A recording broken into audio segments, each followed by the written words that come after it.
morning. It is the 2nd of February 2026. Tushaingia ile mwezi ya mapenzi. Ulikuwa unangoja sindio? 12 days. This is the Morning Cafe. Karibu sana. My name is Freddie Ndimuli. We are here to wake you up the best way we know how on Morning Cafe. Absolutely. My name is Ann Odida, and Where Is Your Boyfriend? Season 6 is already out. Gani ile where is your boyfriend? Valentine is coming. Where's your boyfriend? Just 12 days to Valentine's Day. We're so psyched up for that. I am so psyched up for that.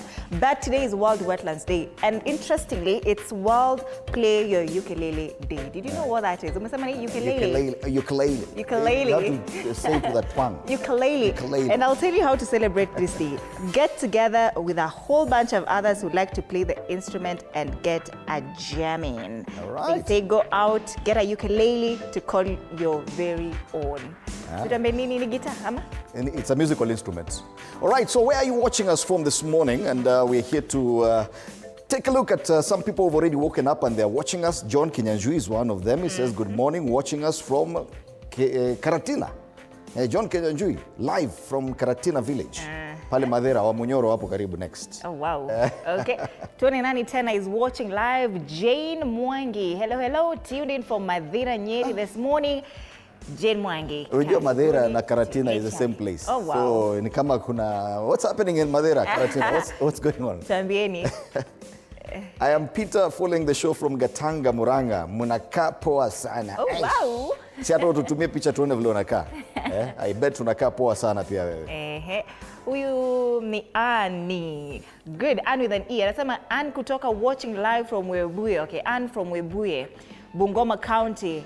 Would like to rausha my husband akiwa na watoto pale nyumba Zakaria.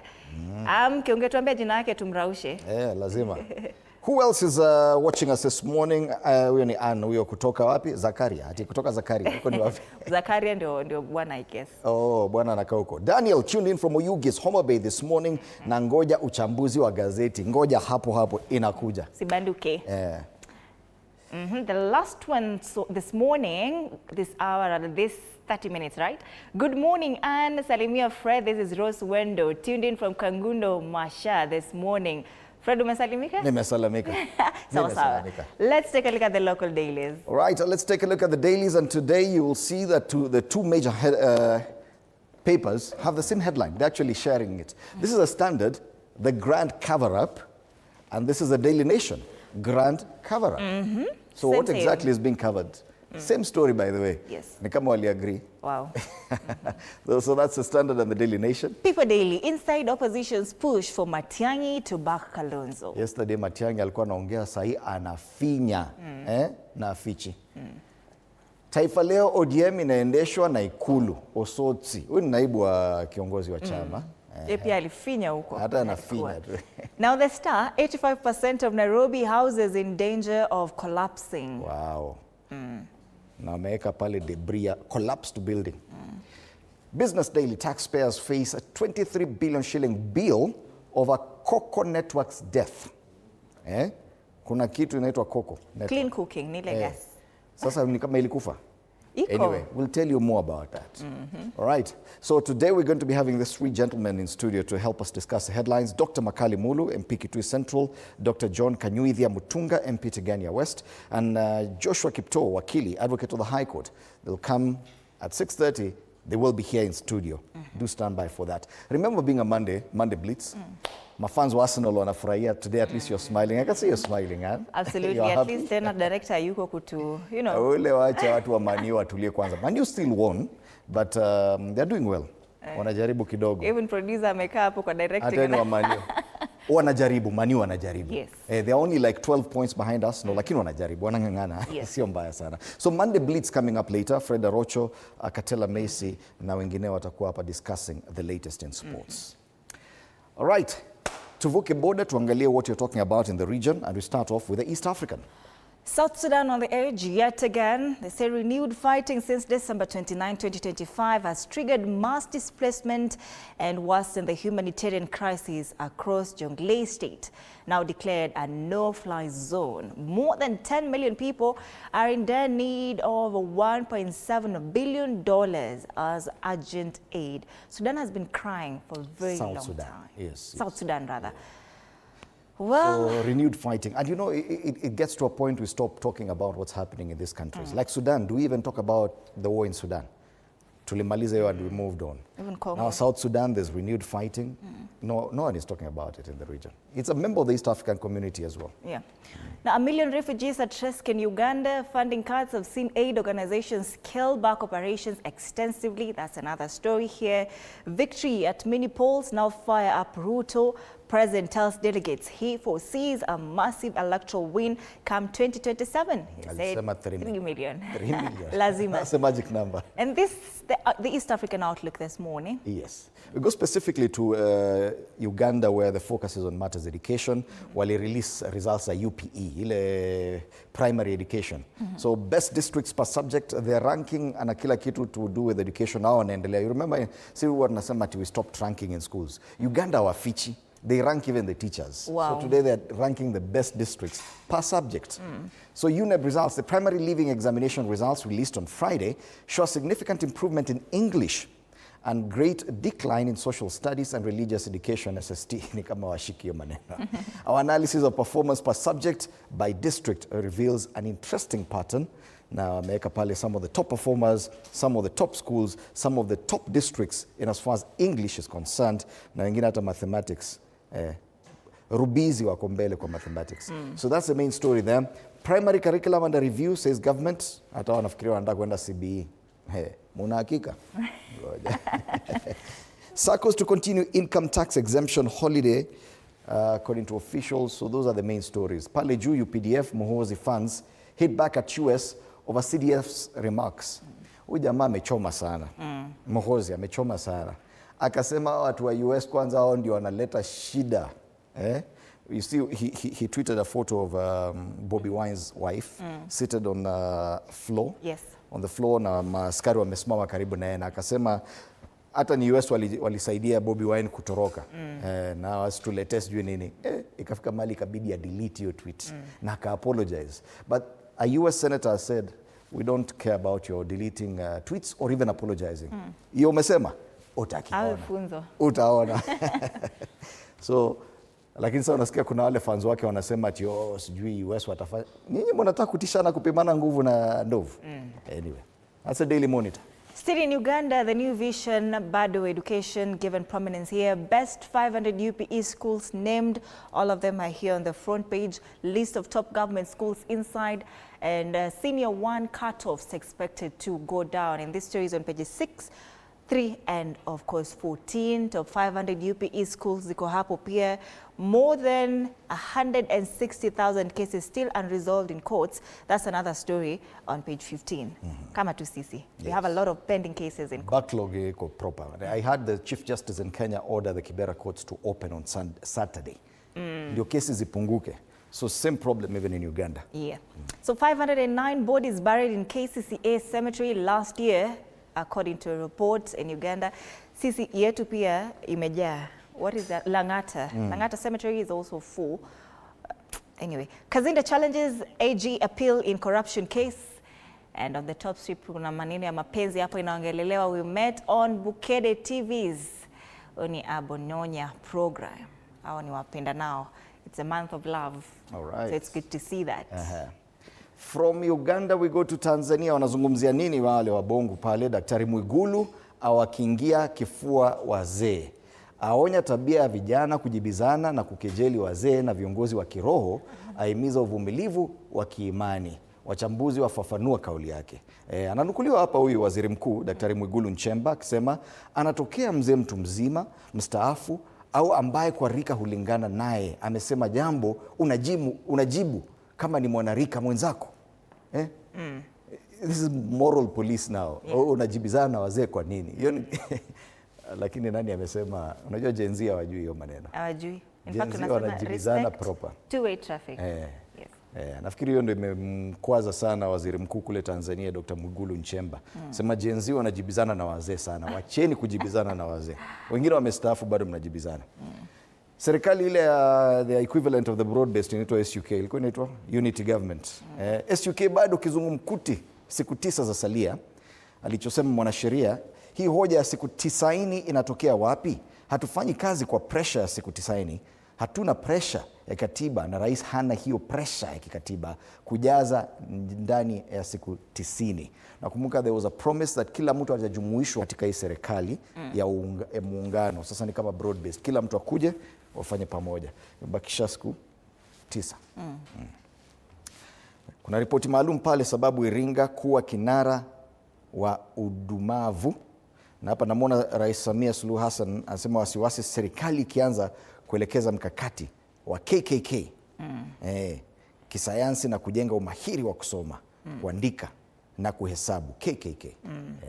Kama ile CBE. CBE, yes. Pale juu nusu ya watahiniwa kidato cha 4 wapata daraja la 4, 0. Nusu ya watahiniwa kidato cha 4 wapata 0. Failure.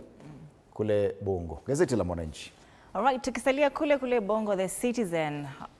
Leo imeenda sana matters business. How net profits for Tanzanian banks rose to 2.4 trillion shillings in 2025. That's Tanzanian money. Tanzania's banking sector saw net profits climb 14.7% to 2.7 trillion shillings in 2025, up from 2.16 trillion in 2024. The result reflects robust expansion across all revenue streams and a focus on operational excellence. It has been broken down here on the front page statement of bank's profit for the year 2025, and in details it's on page 8 of the Business Daily. High-level Brussels talks deepen Tanzania-EU partnership, another story on page 3. Tanzania's 2025 Form 4 pass rate masks deeper learning challenges. And they say while overall pass rates have improved, performance in core subjects continues to raise concern. Mathematics, a foundational skill for science and technology, remains the most challenging subject. Kuna mtu alisema ni sababu wanatumia Kiswahili kufunza hesabu. Ati wanatumia Kiswahili pia kufunza English. Wanatumia Kiswahili kufunza Kiingereza. Interesting. Food-rich Iringa grapples with high child stunting rates. That's a special report on the top strip. This newspaper launches 6th Rising Women Initiative with renewed call to give to gain. Give to gain. All right. So those are the local dailies and regional ones as well. So we'll be back to take a look at the local ones to tujue kwa nini The Nation and The Standard wamekopiana leo. So let's take a look at the weather situation. Last week we kept predicting the fact that we're going to witness a lot of warming up across the country. Today we start in the middle of the Rift Valley, Nakuru, where it's clear skies, say partly cloudy, but in jua too proper. 12 degrees currently, but it will get hot, 26 degrees later in the day. This will continue rising as we continue with the week, hitting 27. Very little precipitation in Nakuru this week. What about Ukambani? All right. This is Makueni, 19 degrees this morning, feels like 24, so it's definitely very hot. Highs of 31 degrees, and the precipitation today in Makueni is 10%. Very, very minimal here at that one will not be felt. But from tomorrow, it goes up to 32, Wednesday, 33 degrees. 33. Ukambani kuna waka moto. What about Nyeri? There's a Mount Kenya region, 12 degrees currently. They say clear skies as well. Tumekuchorea ile unaweza andika nguo nje leo. So anasema highs of 26 degrees, which is quite hot even for Nyeri. And it will go up to 27. By weekend, it will be 28. Next week, 28 will be the average high in Nyeri. So even in Nyeri, quite hot. All right. In Mandera, Mandera is one of the hard-hit areas that drought, according to the weatherman. This morning is 24 degrees, feels like 26. Clear skies today. Precipitation here is 0%, highs of 37 degrees. This is the weather all through. Next week, it will be 38. 38. So definitely. That is risky weather there. Down at the coast, we take a look at Malindi today, 26 degrees. They say it's clear skies with periodic clouds, but the highs are a bit moderate, highs of 29 degrees. So Ukambani is actually going to get hotter than the coast. And this will continue, highs of 29, the average throughout this week. So not so bad at the coast. All right. Western part of the country, Nice 16 degrees in Kakamega, feels like 15 this morning. It's a cloudy day, a highs of 30 degrees. So it's a very hot day in Kakamega as well. Precipitation is 10%, very minimal. This 30 degrees is just for today. From tomorrow, it goes up to 31 and then 32. And then next week, it drops to 27. But on Friday, it's likely to rain in Kakamega. Imagine 32 degrees in Kakamega, 33 degrees in Ukambani.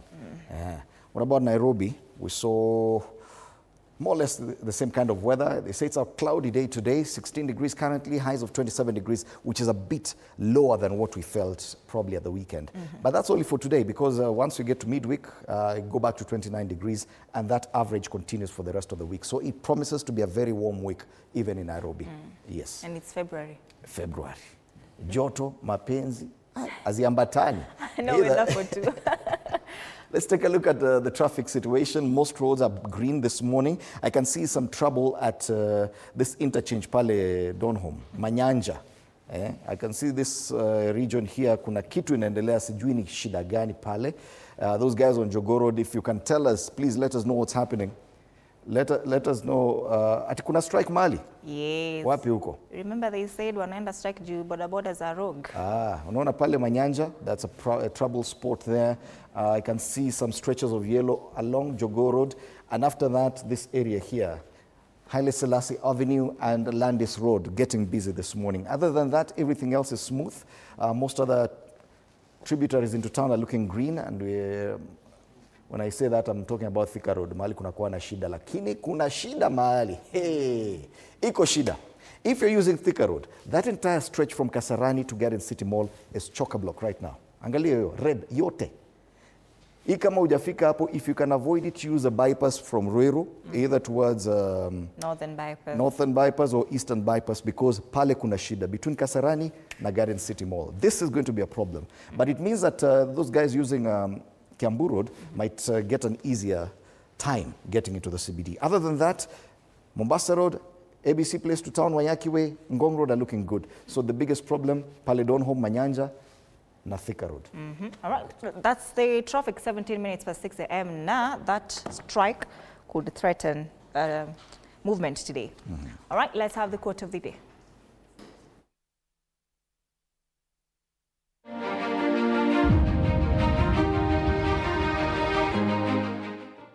The most profound joys are often hidden in simplicity. Only those with depth, patience, and awareness can truly recognize their quiet, extraordinary brilliance. All right, let's come back and take a look at the local dailies.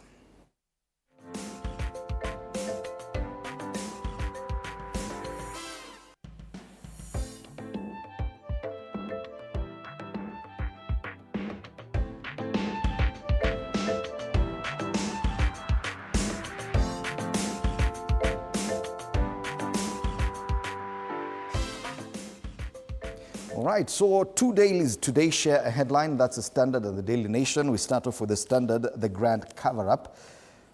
Police bosses are playing PR games, refusing to name officers caught on CCTV and hiding behind unnamed administrators as brutality keeps repeating. From Nandi Hills pool hall beatings to church raids, the pattern is familiar. Now, Senator Samson Cherargei accuses Inspector General Douglas Kanja, and this is the irony of it, because some of them were supporting what happened in a church in Othaya. But then again, kama polisi wako na brutality upande mmoja, watakuja huko kwenyu pia wataleta shida. So this is what is happening. Police apparently have withdrawn from investigating those incidents. Wameachia IPOA. Wamesema police are not going to investigate. But then again, it was not just police, there were goons. So police wamesema hata hao goons hatuta investigate. Wow. The grand cover-up. That's the main story on the front page. And they're quoting here, there's someone from the civil society, Suba Churchill, saying cases of indiscriminate shooting are so common, meaning police brutality will continue until someone is held to account, serving as a deterrence to police missteps. And that's the question we were asking the entire of last week. Who will hold anyone to account? Is there anyone who will be held to account? Things happen without consequence. Other quick stories on the inside pages. 19 billion shillings needed to avert collapse of maternity and primary healthcare, matters Shah. Kule ndani, tensions rise as Ruto's Mount Kenya region allies rock the boat Hiyo mambo ya drought in northern Kenya. Hunger keeps biting as billions remain missing. Northern Kenya is in the grip of a severe drought with many residents facing starvation. You can read more on that on page 6 of this paper. Other than that, hata hiyo story ya General Muhoozi. So on page 8, General Muhoozi, reckless tweets, star diplomatic tiff with the US. Yeah, nafikiria he can just tweet anything. The way he used to say, oh, tutavamia Nairobi. Kasema sijui atafanyia nini US. Oh, you cannot threaten the US. Okay, back page. I'm loving this back page today. Arsenal settle fears of a collapse as Chelsea show fighting spirit. Arsenal walitandika mtu bao 4 bila jibu. Yes. All right, that's a standard. But remember the grand cover-up. Daily Nation, grand cover-up. A week after the violent attack on former Deputy President Rigathi Gachagua at a church in Othaya, there are still no arrests, and the government has signaled it has no intention of going after the planners of the violence. By shifting the investigation from the DCI to IPOA, officials have narrowed the organized crime to a police misconduct probe, which means the politicians and goons blamed for the chaos have been left off the hook. So on one hand, it's like an admission that yes, this was a police issue, and because it's police who did this, we cannot investigate ourselves, Yes. so tumejiondoa. One, that's an admission. Secondly, it is wameacha kazi yao because their politicians were involved, their goons were involved. Police wamesema hata watashughulika na hiyo. But Gachagua said police cannot investigate themselves. So But it's not only about police. What about the goons and politicians who are involved? Who will investigate them? IPOA. IPOA can only investigate police. Well, this has been taken to IPOA. They said that by shifting the investigation from DCI to, of course, So IPOA. politicians who are to blame will not be investigated? Yes. Okay. This story is on page 4, 5, and 6. It says, cover up once again. Gachagua attackers and their backers to walk free. It's a worrying trend, of course. And opposition politicians say the attacks against Mr. Gachagua and subsequent actions show state has chosen to work with criminals to manage politics. That's the story on page 4, 5, and page 6. Other quick headlines here. And this, they just posted something here. They say grand cover-up as president warns against politics in church. President William Ruto breaks his silence on violence during church services, warning politicians against retrogressive politics and chaos in places of worship. Deals, trips, and girls. Kenyan linked to new Jeffrey Epstein files. Hey, that one, this one threatens now to touch some very big Kenyans as well.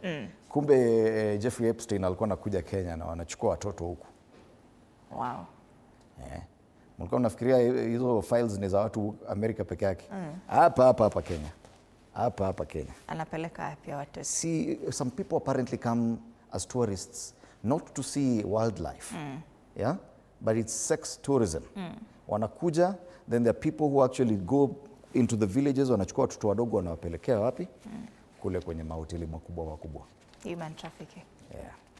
We were number 2 in Africa. Ndio hiyo. Alafu sasa unasikia. Kenyan link. Decline of public schools put future of learners at stake. There's another story on page 10. They say over the past 3 decades, there has been a significant shift from public to private schools as more parents lose confidence in the state-run institutions. Are you guys losing confidence? Who? Parents? Public schools? No. I still have a lot of confidence in some public schools. This is a story on page 10. When Savior turns tormentor, Ruto borrows from Uhuru's script on KU land. That's a story on page 2 and 3 of this newspaper, Daily Nation. Opposition trashes Ruto chances. It has flagged governance failures, electoral manipulation fears. A Wiper leader is quoted here. He says Ruto is just thumping about winning by 3 million votes. The truth is that he has no chance of winning. That's Kalonzo Musyoka. Yes. Osotsi, ODM is now being run from State House. Vihiga Senator says key decisions are being made outside of the formal party structures. On the back page, Kenyan athletes and bound indoors. Chepngetich sets women's 800 meters national record Rukia smashes women's 60 meters hurdles national record. That's the Daily Nation. All right, from the Daily Nation, we go to the People Daily. It talks about matters, opposition politics. Inside opposition's push for Matiang'i to back Kalonzo. So the debate on who should be the flag bearer for the united opposition continues. Now it's like there are people who are now saying, okay, fine, wachieni Kalonzo, ata Matiang'i, wache yo story kwanza.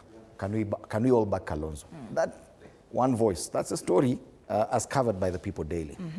The other stories here, Ruto's administration fingered over Mavoko demolitions and why the Commission on Revenue Allocation is at odds with Treasury over 458 billion for counties. Those are the stories given prominence on the front page of the People Daily. All right. Taifa Leo, ODM inaendeshwa na Ikulu. Kulingana na Osotsi, seneta wa Vihiga adai sababu ya viongozi waasi wa ODM kupinga baadhi ya maamuzi ni kuwa yanafanywa na watu wasio wanachama. Asema ndiyo maana akamwambia Rais Ruto atumia asasi na ngazi za uongozi wa ODM kuwasiliana na wanachama. Naibu kiongozi wa chama adai maamuzi hayafanywi tena na Uburu bali watu kutoka nje bila kufuata sheria za ODM. Polisi waondolewa uchunguzi wa Gachagua, habari hiyo tumezungumzia. Wanasiasa 9,000 Ikulu kusaka tiketi ya UDA. Sema kabla ya kikao Jumatano, wawaniaji wapewa hadi Februari 4 kujisajili. Hapo inaleta shida, tumbo joto. Most politicians within UDA now face two problems. One, ODM wakija watakula nafasi yao kiasi.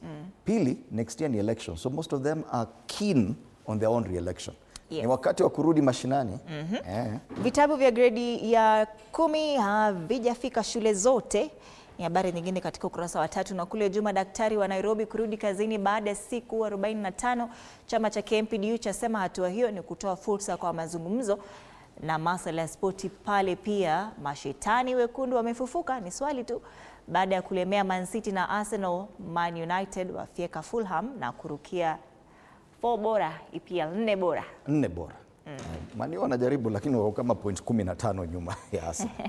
From the Taifa Leo tuangazie The Star. Now the Star goes with a very long sentence here. 85% of Nairobi houses in danger of collapsing.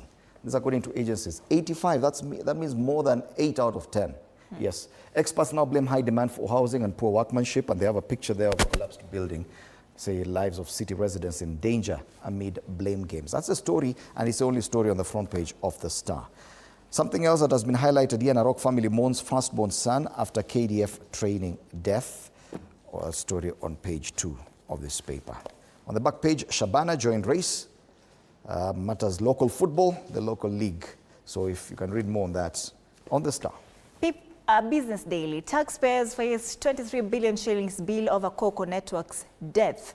And Kenya's opened a new legal battlefront with the World Bank Group over multi-billion shilling compensation to troubled clean energy startup Coco Networks that is backed by the multilateral lender.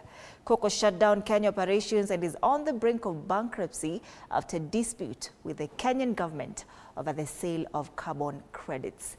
Say clean cooking startup was filed for administration and Kenya to pay compensation under World Bank Pact. NSC investors gain 138 billion shillings in January on blue chips rallies. Another story on page 2. And on the ticker, UK beats Saudi amid shifts in Kenya diaspora remittances. Say the UK has for the first time in 3 years overtaken Saudi Arabia as the second largest source of diaspora remittances to Kenya, reclaiming position it had lost to the Middle East country. EABL lays ground for a sustainable bond. It's another story on page 6. And Kenyan Eurobonds rally on Moody's rating upgrade. That's the Business Daily. All right. Even as we take a look at the cartoons, we've also been asking you to engage with us on our social media pages. And yes, on Facebook, TV47 Kenya, on Instagram, TV47 Kenya as well, on X, TV47 Digital. So kuna swali tumeuliza pale. Swali ni gani? Swali, let me get it. Arakaraka. All right. If we can just have it in the meantime, I've lost it a little. Let's see. Do you see real leadership emerging from the united opposition? Hiyo ndo swali tunauliza pale kwenye mitandao. Do you see real leadership? Do you see real leadership emerging from the united opposition, yeah, do you see it as an option? So give us your feedback on this. On X at TV47 Digital, on Facebook, TV47 Kenya, on Instagram as well. Alafu, we'll be sampling some of your feedback. And we do have some feedback already here on Facebook. Kipto Kalistas Koech says they should name their candidate now. Kama ni Kalonzo sawa, Rigiji Tawe. Ala. Najua ukisema Tawe kuna kitu unasema. Wewe ni Kipto. Richard Chesiri anasema absolutely no leadership there. We don't know their agendas. Jana nilisikia rais akijibiwa hiyo mambo ati hata watu hawana akili. Matthew Riro says absolutely Matiang'i is a change that Kenya needs. And that is just some of your feedback, and we'll be sampling even more as we continue with the show. For now, let's take a look at the cartoons tuone watu wanazungumzia nini. And we start off with a cartoon on the Daily Nation. This one, kuna nguruwe pale anakula, anaitwa Wastage. Wastage anakula kila kitu. Development hapati kitu. Amekonda. Ile keki iko pale inaenda kuisha. Development anakula polepole, lakini Wastage anakula sana. Cartoon on the Daily Nation. Stanos take People Daily. This is a disaster. Any stronger charm that can confuse my constituents. This is a report that People Daily made last week. More than half of MPs will not make it back to Parliament, but this was said by the National Speaker of the Assembly National Speaker. Assembly, yes. And you know, interestingly, we have two members of Parliament with us, members of the National Assembly. Watakuwa natuambia, they're already on set. 56% of you people will not make it back to Parliament, and that's according to the Speaker of the National Assembly. You'll be telling us more about that. Naona Dr. Makali Mulu and Dr. Kanyuithia Mutunga already in studio. That's a cartoon on the People Daily. All right. This one is a standard. Rigiji pale amechorwa, lakini lazima uandike Rigiji. Huyu cartoonist anaitwa Hari. Unaweza confuse. So ako pale ako tayari is a boxer. Anasema truth always packs a punch. Lakini kuna mtu mwingine anaongea vitu zingine expletives. Anasema you are tribal. Kuna ule mzee alimwambia wewe sura yako ni mbaya. Yes. Northeastern leaders are not very happy. And finally, the cartoon on the Star inazungumzia ile kijana wa huko Uganda anaitwa Muhoozi Kainerugaba. Amevaa daipa hapa, kuna ile pacifier, akona simu, ana tweet tu vile anataka. Lakini kama mzee amekuja akachukua hiyo simu sasa. Sababu aliambiwa you've crossed the red line by the US. Chunga sana hii kijana. All right. Now, these are the stories making headlines. Of course, regionally and locally, Monday Blitz will be coming after 8 a.m. Okay, starting 8 a.m. after State of the Nation, right? But we already see you on social media. Ndegwa wa Nyandarua bado anaongelea mambo ya nyama. Tulimwambia tuletee nyama. Akanyamaza. Na amerudi. We're happy to see you. Sasa utuletee nyama. Kim, watching from Kibra. Good to see you, Kim. Honorable Meshak Sonko. Good morning, my people tuned from Udhiru. Honorable Meshak Sonko.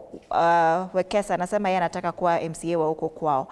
All the best. Steven Kosira anasema good morning Anne and Fred and everyone else in the house watching live from Narok County. Wishing you a wonderful new month. Happy new month, Steven. Kavombo Kanyungani anasema following and good morning from Embu Runyenjes town. Good morning to you too, Kavombo. Evans Gesora, that's not my problem now. Where did Abel and Cain get wives from? Wewe anajibu swali gani hiyo? I'm trying to... Wewe umetunga swali yako na unataka kuijibu. I was replying to ile swali ya opposition. Geoffrey Musungu watching from Karagita, Naivasha, mabingwa na Rausha wife Mercy, Francis Indimuli na Juma Mahoha. Good morning. Tukiendelea hapa naona wengine pia wameamka. David Mugaka, good morning. Baba Dogo, tuko ndani. Ndegwa wa Nyandarua, ni kama umesoma huyo. Kuna jamaa mwingine hapa wakitengela, well represented advisor Pastor Emmanuel Barasa Manu. Hakuwa na jina mrefu. Matimbi Junior tuned in outer Duro Ndabibi na Ndafifi. Ndafifi ati Ndabibi. Ndafifi na Ivasha.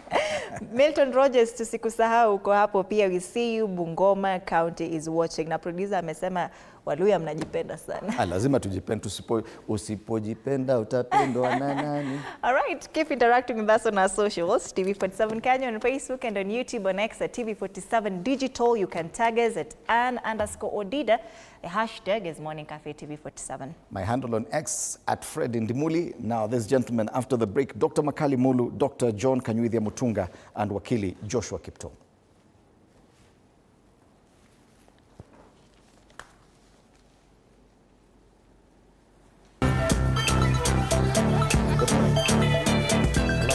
Good to see you. Karibuni sana. Good to see you. Sijui kama narudi feedback.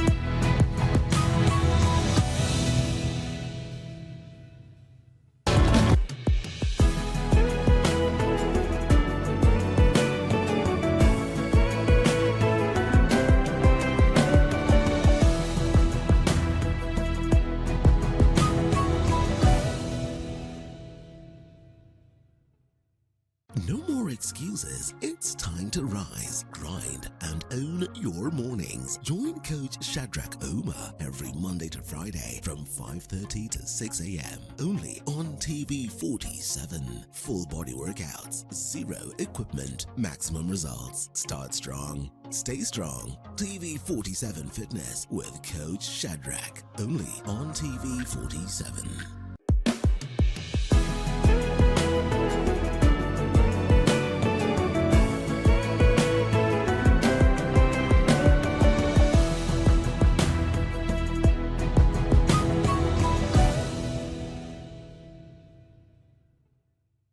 Looking for the perfect way to kick off your weekend? Pole. Hiyo ni salamu ya Mluya kabisa. Tune in to Friday with Betty, the most exciting show on TV. Betty, one tear gun. Betty, I didn't know where this guy's going. Walikutoka. From the latest news and trends to unforgettable moments. Mimi si simpa. Hiyo naona nakubali. Wewe ni simpa. Friday with Betty is your go-to show for a fabulous Friday night. Theological, meteorologist. What is that word, Willis? Tune in this and every Friday at 9 p.m. and let's make your Fridays unforgettable. Only on TV 47.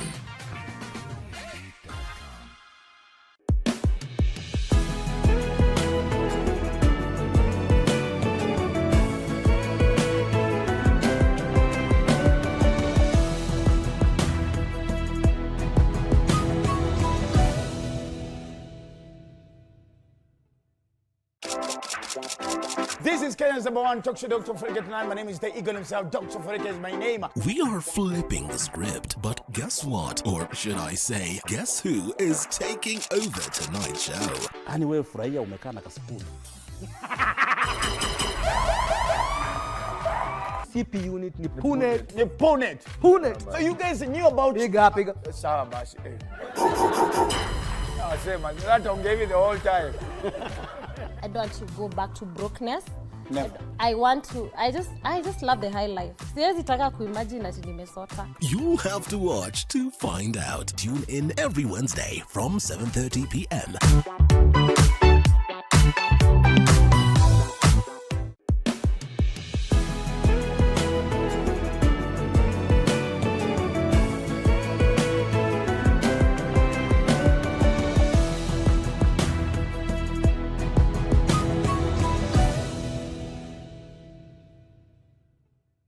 Enjoy uninterrupted live streaming of your favorite programs on TV 47 and Radio 47 on the go with our new mobile-friendly website. Experience the future of broadcasting. Visit www.tv47.digital or scan this QR code and stream your way to endless news and entertainment. Welcome to the home of untold stories.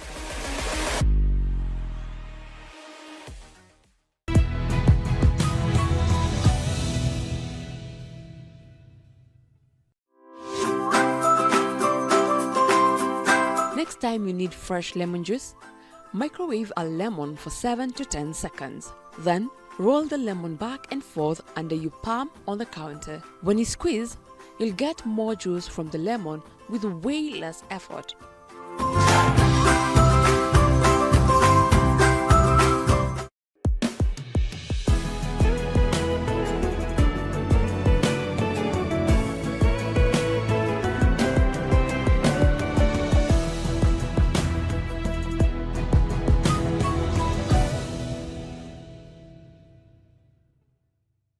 Start your day with Relationship Wednesday from 8 a.m. to 9 a.m. with Ann Odida. Dive deep into the dynamics of love, friendship, and family as we explore the stories that shape our connections.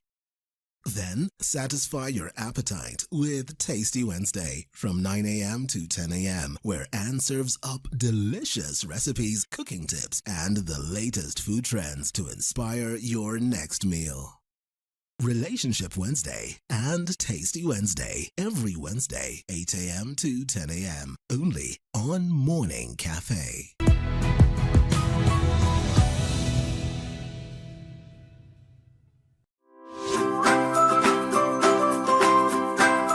Your nose alone won't always tell you if your eggs have gone bad. To find out, gently place uncooked eggs in a bowl of cold water. If an egg sinks to the bottom, it's A-OK. If it floats, it's seen better days.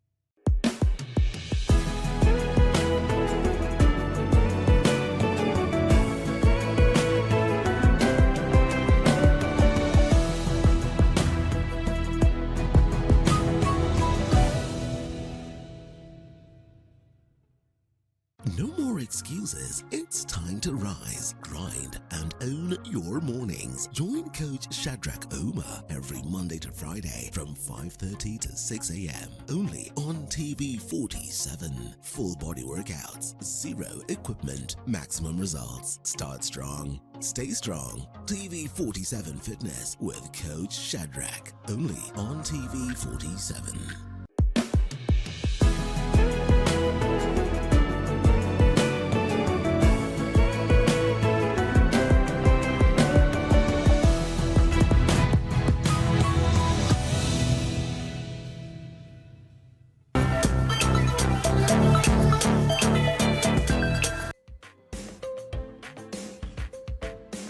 Right, good morning once again and welcome back. This is a Morning Cafe on TV 47. Time for State of the Nation. Take a look at the big headlines, some politics as well. We do have politicians on set and an advocate of the High Court this morning. Remember that online we are asking you a question. Do you feel that, let me just get the question correct. Do you feel that the United Opposition is offering a real let me just get it right. Do you see real leadership emerging from the United Opposition? Keep interacting with us on our various social media pages on Facebook, TV47 Kenya, on Instagram as well, and on X, TV47 Digital. You can tag me as well at Fred Indimuli using the hashtag Morning Cafe TV47. This morning we're privileged to have Dr. Makali Mulu, MP Kitui Central, karibu sana. We also have Dr. John Kanyuithia Mutunga, MP Tigania West. It's good to have you in the studio. And Joshua Kipto, who's an advocate of the High Court. Karibu sana. Asante. Thank you. You know, the MPs are just fresh from that parliamentary retreat in Naivasha ahead of the reopening of the 5th session of the 13th Parliament. And a lot has emerged from there. The National Assembly Speaker sensationally said that most of you, okay, at least 6 out of 10, will not make it back to the House. Generally, there are jitters about elections, 18 months to elections, and people are coming out. So for most politicians, they are emerging new politicians who would want to take over your seats. Coalitions, challenges, which might mean that your spaces might be under threat. Now, Dr. Mulu, do you agree that yes, it is a very precarious time for sitting MPs? Yeah, thank you, Fred, for hosting us this morning. For me, this is my first show this year. So I think belatedly, it's good I say Happy New Year to you and all the viewers. By the way, the Speaker's statement was an understatement. Me and Mutunga, we have served to that Parliament, now we are the termers. And I can tell you, 11th Parliament, those who lost were over 70%. 70%. Over 70%. 12th Parliament, the same thing, over 70%. It's only the 13th Parliament where the fingers changed. And why have they changed is because basically last election, a number of regions brought back their MPs. They didn't change them. But let's ask ourselves, what is the genesis of this speaker's statement?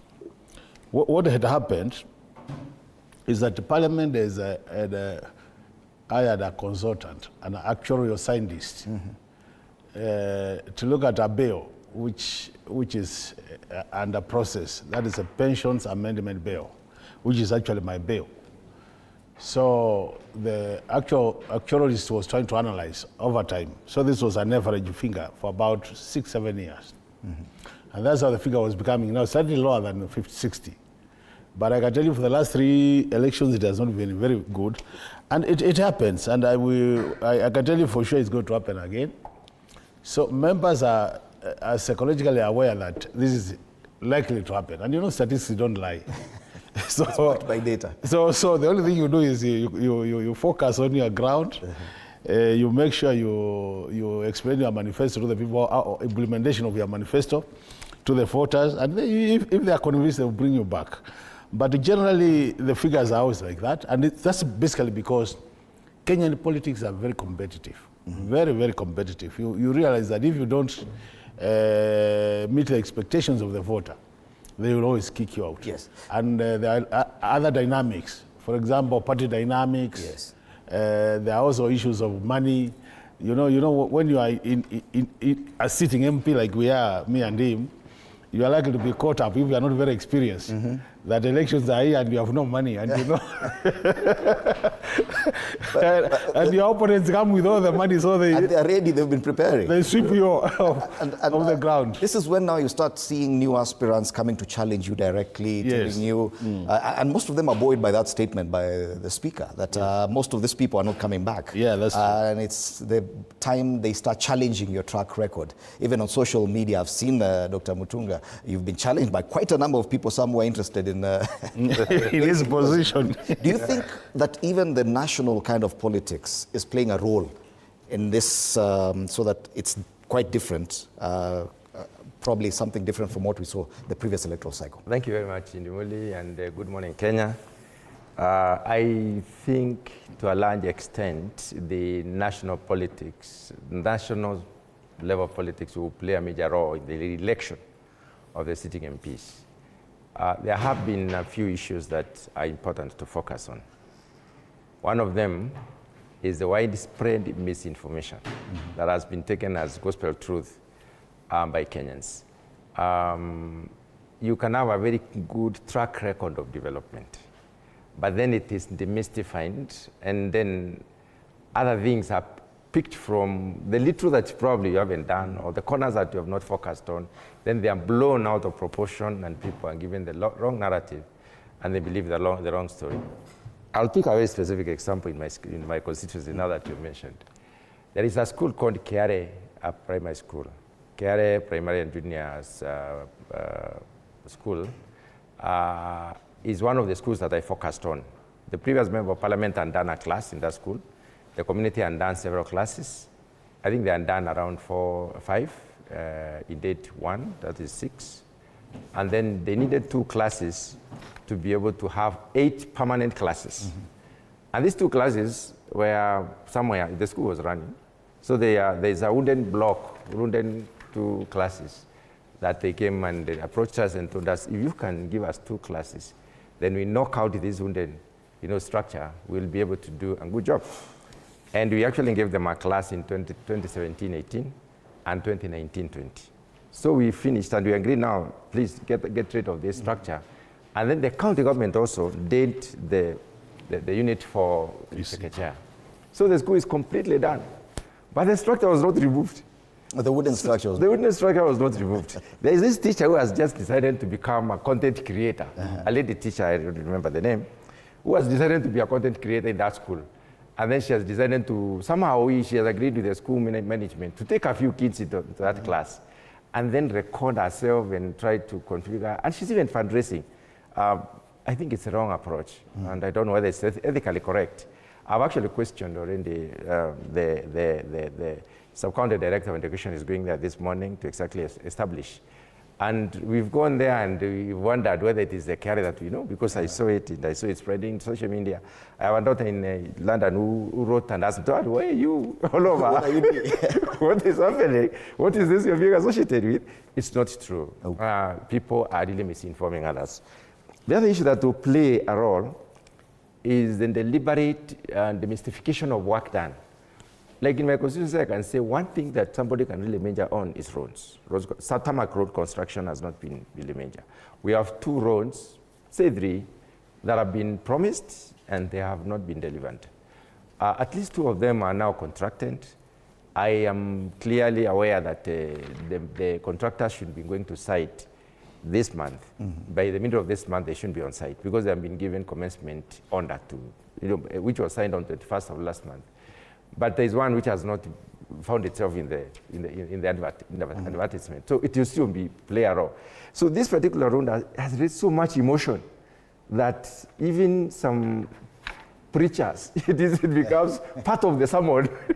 And sometimes they even forget they are preaching, they even start insulting people within the preaching itself, within the delivery of. So this is not, there is a lot of emotion out there. The other issue that will play a role is the issue of 1-term, 2-term, government versus non-government, and government versus opposition. It will play a role, especially in Mount Kenya, because we support government, because we believe we should be in the government so that we can be able to deliver our election promises.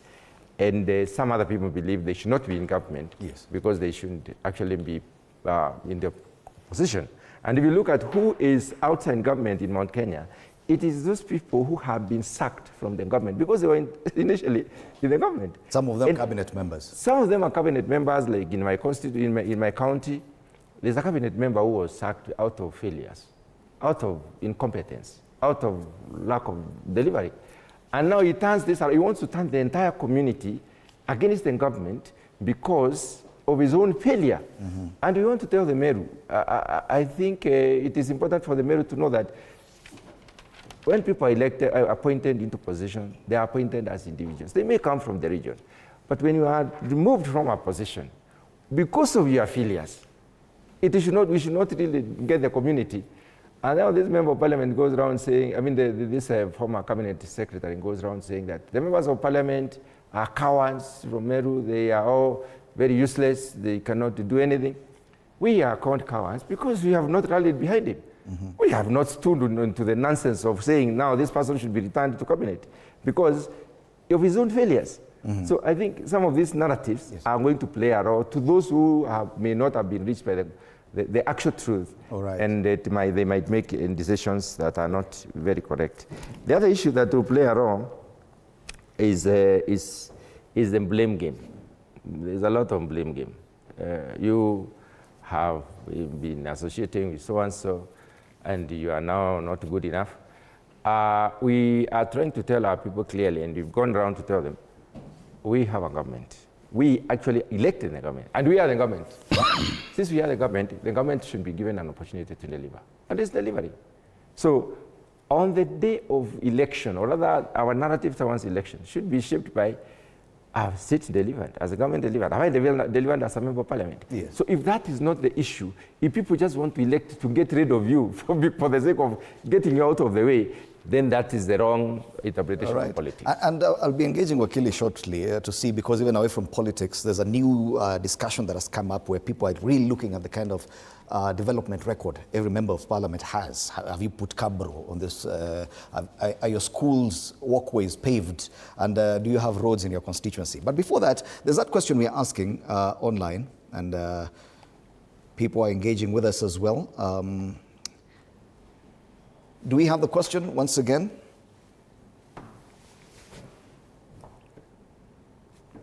Okay, we do have some feedback as well, and I'm not so sure which direction it's coming from. That's the issue. But keep interacting with us on our social media pages, on Facebook, TV47 Kenya, and on Instagram as well. So, yes, and you can see some feedback here, yes, and I think this is what we're talking about, yes. John K. Mwenda says Tigania Western MP elected for 2 terms, and yet no single tarmac in his constituency. You see now, this is what is happening. All primary schools are languishing in poor infrastructure. That one is wrong. This is, That's not true. this is the kind of feedback That we're is- talking about. Yeah. Yes? Yeah. Yes. For the roads, it's correct. Yes. That one I am. No roads. Yes. No tarmac roads in Tigania. Okay. Since independence, and I'm not the only member of parliament. But this, And this we have put it very clearly to anyone who matters that we do not have tarmac roads because our constituency cuts across from Isiolo to Tharaka. okay. We have two roads cutting it through to Maua, Meru Maua, and then Mekidori, Meru Mekidori. Yes. Those are not our roads. Okay. So our roads are the ones that have not been advertised. Wakili Kipto, do you feel like we've now come to the conversations we should be having as a country? That when it comes to gauging our MPs and our leaders who are elected, now people are looking at the development record. For the first 3-4 years of this administration, it has just been national politics and the Gen Zs and what they did. But now we're looking at, okay, in Kiharu, this MP is doing this. What have you done in your constituency? In northeastern Kenya, what have you done? Have you built any school? Isn't that the conversation that we should have been having all along? So thank you very much. I think when you seek to have an answer to that question, you won't see it in isolation. Our politics primarily have been progressive over the years, and the trends can be able to point at a reason why that conversation happens now.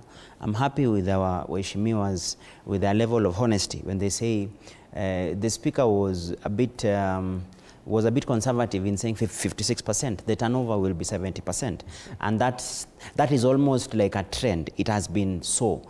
And why is it so? It's simply because you have a gap between public expectation vis-a-vis what the MPs do and can deliver. I empathize with Honorable Mutunga, because an MP, in the eyes of the voters, in the eyes of the public, is the alpha and omega of all development projects within his constituency. They'll expect him to handle all the social problems, from funerals to marriages to birthdays. Every social problem in the constituency is expected to be handled by the MP.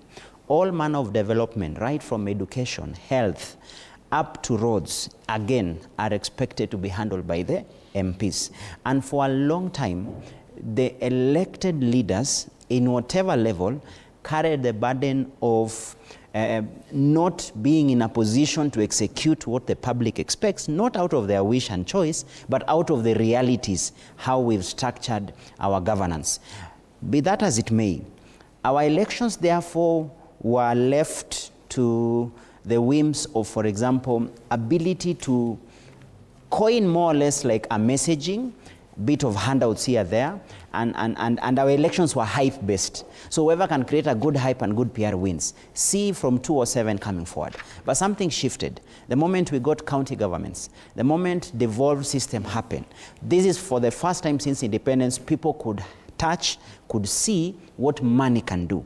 And immediately you can see a slow but certain shift away from just expecting, huyu anachaguliwa, huyu ni mzuri. It now became, what can this person deliver? So that if you see the elections from 2013, 2017, 2022, we've been in that simple trajectory of expectation of what you can put your hand in. So that you find MPs then have to struggle to say, even though I was elected as an MP, I've been able to lobby, I've been able to fight, I was in Kera. That's why even if you see their social media pages, they'll tell you they are at Kera's office, they are at Kura, they are at Kenha, they are really fighting. Or even in parliament, if they are able to push through the budget committee to adopt their project, they'll have to showcase that.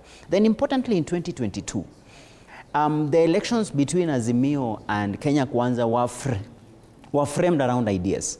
And that elections was won and lost on the basis of what are you bringing to the table.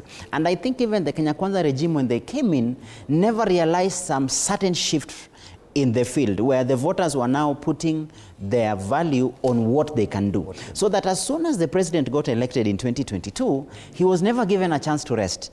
Unlike previously where people would wait for appointments and the rest, the nation became agitative. That these were your promises, this is what you stated. So that the Gen Z protest of 2024 was basically the pressures and the economic downturn that people were facing, and they were trying to juxtapose it against his promises. And that became the clarion call. So that 2024 is the first time where you had a collision between citizens' demands on specific issues and agenda. They were not fighting the president about his appointments. It was specific. You promised this, we didn't see it. You talked about universal health care, we didn't see it. And subsequently, if you see post-2024, you've seen the government of William Ruto has deliberately shifted away from just the normal rhetoric and to be specific. The president nowadays is on message, on specifics. If he comes to a place, you always see, I've seen the trend. He'll always launch an affordable housing because it is a centerpiece. They'll talk about affordable healthcare because it's a centerpiece of their campaign. If you look at the gymnastics they did around HELB, because previously they say we are going on the new university funding model. It didn't work well. They quickly shifted back and say, this is how we can do it. So the same now has come home to the MPs. Yes. The same has come home to the governors. To hear from the MPs because at least the two of you have been in Parliament. This is the third term. Yes. Has the pressure changed between what you felt towards an election in your first two terms and now what is happening now? Because even within Parliament itself, there's a lot of debate about what's happening, especially with the examples being given about Kiharu constituency. And not very many people are comfortable with that.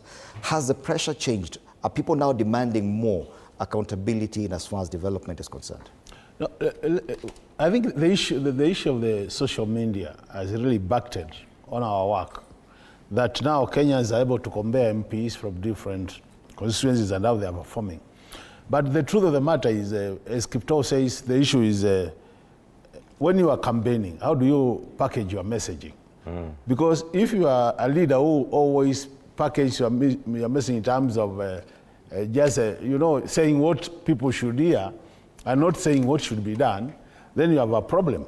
Like me, since I became a member of Parliament, I've always ensured what I say is what I will do. And what I can't do, I tell them I can't do. For example, the issue of unemployment has been a major, major issue all over the country. And you hear when we are campaigning, the newcomers would come and say, this MP can't employ any of your sons, he has not managed to employ, and then they say we'll be employing. So anytime I go to the people, I ask them, what is the national reality? The national reality is unemployment is a major problem. And if you are just a mere member of Parliament in a constituency situated somewhere and you are cheating people, you will employ them, it's a white lie. You can see it. So in that case, when you go in, if you have come in saying, I'll give you employment, and you go in and you are not able, when the time comes for elections, you'll be sacked. So what is happening currently is MPs are being held accountable for their statements. And if you want to be safe, you must say what you know is achievable. Yeah. Like, this comparison which is coming over the place. I see a lot of misrepresentation of facts.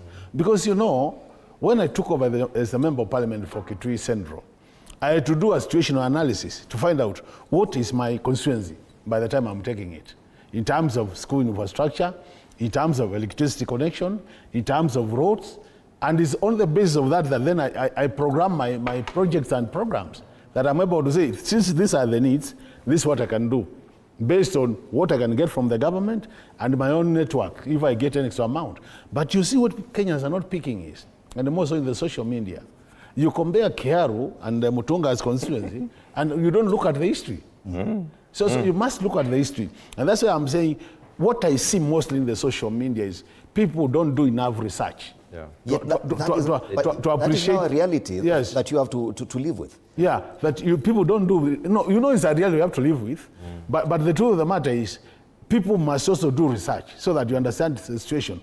For example, if you are to compare schools in my constituency and another constituency, you must find out what is the number of schools in that constituency.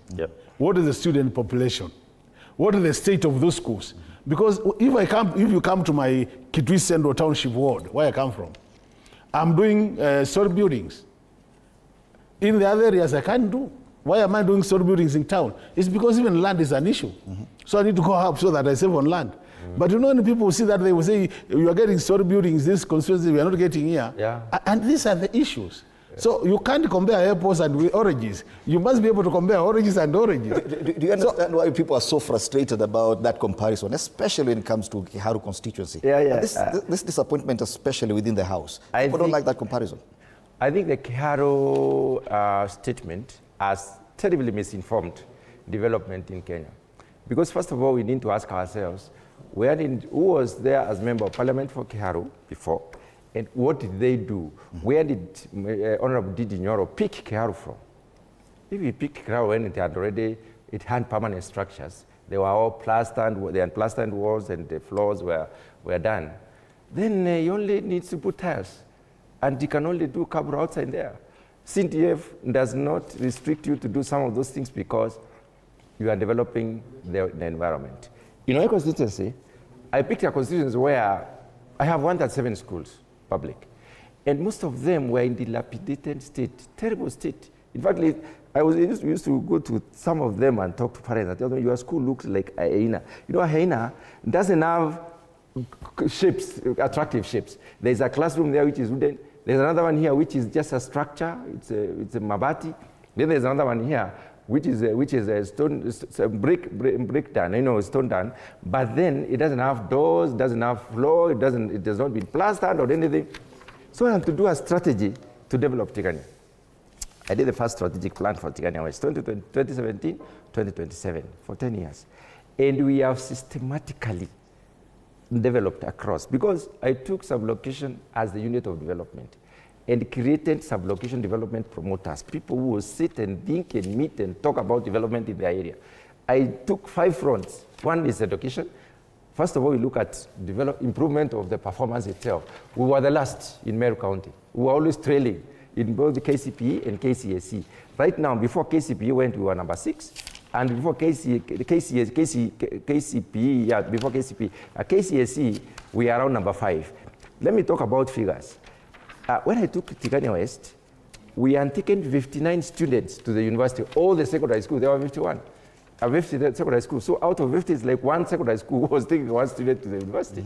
Now, that has progressively improved. The following year, we took 85.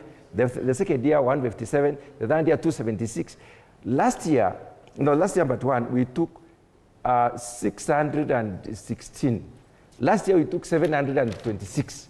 So if you are moving from 59 to 700, is more than 1,100%. That's improvement. When you look at the infrastructure itself, we have come up with an academization model where we are transforming public schools into academies. Right now, I can talk of 28% of my schools are fully academized. So when Mwenda talks about schools being in diets, he is looking at the social media classroom by that off teacher who is trying to portray us wrongly. You know, I am wondering why the teacher should fight a member of parliament, because I think it's ethically not correct. If I may look at the entire, we have completely improved. Fixed floors for schools, put plasters on the walls, put windows properly.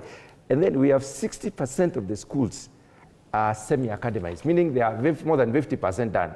We have only 10%, 12%, which is not fully academized. That 12%, which is now work in progress, has got maybe 2 or 3 classes which are now permanent. The others are still waiting. Okay. Again, people will not let you finish one school here, and then they wonder, and you need votes from all over. They are all your people. So I want to spread development across the constituency because everybody needs it. Let me put another comment. You know, when population surge, when there's a population surge in a school, it's not an emergency. Again, a school request for support. As members of parliament can only guide NCs in the, this one looks like a genuine case, please look at it, factor it in your budget. National Government Constituency Development Fund, the local committee considers those proposals and then passes their budget to Nairobi for approval. It is approved around October. If your budget is not, if your issue is not captured, until next year. Don't you feel that members of parliament set themselves up for failure, especially with this CDF? It was not the role of a member of parliament to carry out development at the constituency level. But now, because of your insistence on CDF, now you have to pay for that as well. Let me tell you something. If there is any fund in this country that has done a splendid job, a good job, that has touched the lives of Kenyans, it is NGCDF. Okay. And NGCDF is not under the Member of Parliament, it's basically under the board of NGCDF. We only propose, we only point, because we are socially connected to the people. We know the issues, the nitty-gritties to tell them this school needs to be focused on. Yeah, that was never the initial plan. And maybe Members of Parliament were supposed to engage in a... Fred, maybe before we go to Joshua, just a quick write on this. You know, it's a requirement that every 5 years you have a strategic plan. Each constituency in Kenya. Yeah. And all of us, we have strategic plans for 5 years. So if we were to do the best comparison, is you should evaluate members of parliament based on the strategic plans which have been prepared by their boards. All right. Wakili. One thing I think I wish to point, the reason why you have this fight of CDF is because, as I've said, the gap, what people expect and what the leader can deliver. So all Kenyan leaders always feel they must have a fund somewhere. And the story never ends. At the moment, the Senate is fighting for its oversight fund. The women rep have the affirmative, Govt. The MPs still have the CDF, even though Mutunga would say they don't control, but it's a fact. MPs run it direct. What the board does is basically administrative work, but the power and the control lies with the MPs in terms of project prioritization and the rest. Now, so that's a reality. And as you say, then when you make a bed, you lay on it. Because once you set up yourself to your constituents that you can offer and deliver, then nothing much. And you know, for CDF, people will not have time to listen where you'll tell them it's only bursary and basically their county functions. We've never have clarity. We've never, as a country, gotten to the finishing line where we clearly demarcate what belongs to the county, what belongs to the national. We still have those. Even the entities like Kerakura, they are basically a product of that unfinished business. Otherwise, counties could do county roads, the national government could do national roads. Be that as it may, I also wanted to mention something. An MP may complain and say someone must do research and people should do. Remember, in a governance space, everyone has a responsibility. Some are just agitators. So I would think MPs should do the opposite. Because we are in an information space where everything is laid out to the table, social media has globalized the conversation, and that's why it's easy to just take photos and compare two constituencies. It is then the incumbent upon the leader to move with time. It is now, in fact, you're being given a chance to showcase and say, okay, fine, you've said that, I'll take you toe to toe. Please come with your cameras, come with your people, let's walk the journey. This is what I've done. Let us see what, in fact, I think it gives the MP the chance to demystify and sell the agenda. Because if someone criticizes, if someone lies, if someone exaggerates, it creates attention and hype around it. As Honorable Mutunga says, someone has gone and done that. Then you ride with that wave and say, okay, fine, let us put facts to paper. And I saw that when the former Deputy President, Rigathi Gachagua, went hammer on the Northeastern bloc. One of the MPs that I think impressed me is Adan Keynan. He mentioned, I think last week, he even issued a statement. He said, fine, it is true that we've been maligned and we are seen to be the one just building flats and flooding the CDF money meant for the northeastern counties of Mandera, Wajir, and Garissa to Nairobi. We are the one being accused of doing all these apartments here. So he said, him as Adan Keynan, who's done almost 4 times, if I'm not wrong, I want to walk this conversation. I want to invite members of the Fourth Estate. I want to invite activists. I want to invite all of them. I want to take them through the true state of affairs at Elders constituency. Now, that is what I feel should do. The same applies to county governments. I'm not even having issues much with the MPs. To be honest, to be fair, if you're to be very objective, MPs have done better with the CDF than the county governments with their allocation. That's a fact. I've served in a county as a speaker, and I can tell you, if you look at the impact of the bursaries the MPs have done, if you look at the development MPs have done for schools, infrastructure, it cannot be matched by county governments who only manage the ECD facility. If you look at the projects the national government through the MPs have been able to lobby and get done, even though to be fair also, they have a bigger allocation, but you can see for some reason you can give them some credit. Where the problem then lies is counties. If counties then could do better, and that's why I feel as we do the comparative analysis for the constituencies, I think 70% of our work and effort should be why don't we compare counties? Because counties have executive offices, they have CCs, they have the money, and they have the structures all the way to the ward level that should match the development. So that if I'm to pick Nairobi County, and I pick, for example, my county government of Nandi, it is so simple, not promises. In fact, this conversation on the next elections, for example, for county government should be different. It should be, how much does Nandi County have? How much has been done with the money we get? And if you're to be elected, for example, as a governor of that county, what value do you bring? How do you match? So that I agree with Mheshimiwa when he's saying, when he speaks and promises, I would expect then when we go to the field, I'll be able to say the allocation for every project, for every sector is this amount. All right. Realistically, it will take me 5 years, for example, to achieve that. I think that conversation will be more productive. And that is the kind of conversation happening across, especially on social media. People are demanding accountability from their leaders, and it looks like this time around, members of the National Assembly will be judged purely on the performance of their CDF, more than anything else. I'd like to comment on one thing that Akito has brought on the table. There is the issue of MP doing legislation representation and oversight, which we would be very happy to do. But let's look at that's the ideal but situation. You're rarely judged on that. That's the ideal situation when you are having a country like, for instance, America, where development is taken care of completely. Here, we are dealing with development now and scarcity, which is very, very high. So you really have to scrabble for little to take to your people. All right. And the other issue is, I have also taken up some of the media houses and asked them on Wednesday, Thursday, and Friday to go to Tigania and go around and pick whatever there is. Go to any school. Interview anybody. They'll be able to get development that has been done. I'm ready to stand by my record. The only thing I'm telling you is the roads, nothing else. Everything else is perfect. All right. It's exactly 18 months to the next elections. And yes, jitters across board, especially among elected leaders. What will happen as they seek their re-election? Remember that we still have a conversation running online, TV47 Kenya on Facebook. And this is a question we've been asking. The question we are asking today is, do you see real leadership emerging from the united opposition? Do you see real leadership emerging from the united opposition, even as we continue judging the performance of our members of parliament, the senators as well? What do you see? Do you see a real option? Do you see leadership emerging from the united opposition? Or do you believe they are totally disjointed? All right? You should continue giving us your answers, and we'll be able to sample that as we continue.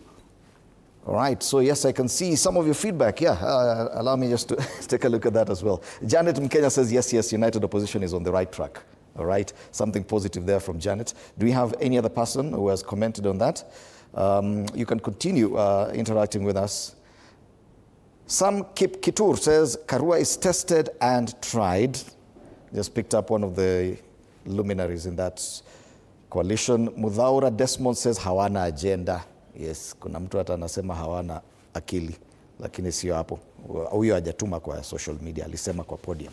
Ngilu Matesha says, as Gen Z, we learned to expect less from politics. Yeah.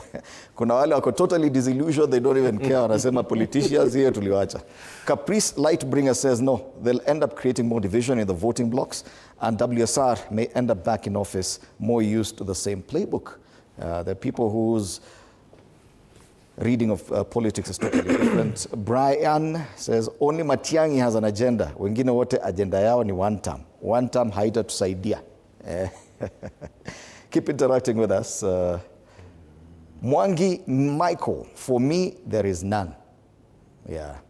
And the final one here by Maureen Njoroge says, yes, if only they re-strategize and find a vision they want to achieve for Kenya, else with one term, there'll be no real leadership there.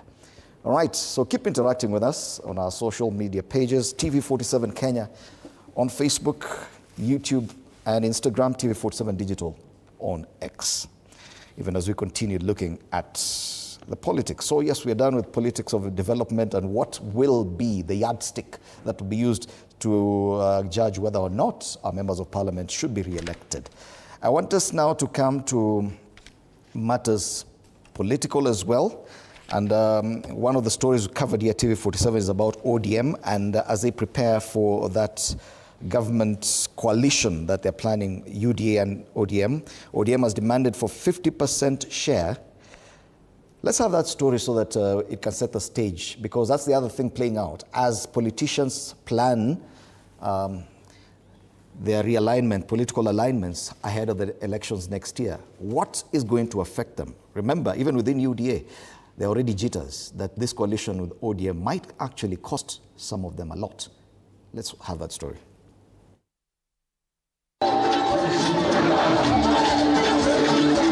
Addressing supporters during a rally in Dandora, ODM chairperson and Homa Bay Governor Gladys Wanga sought to reassure party members of ODM's unity, while acknowledging internal debate following the death of former Prime Minister Raila Odinga in October last year.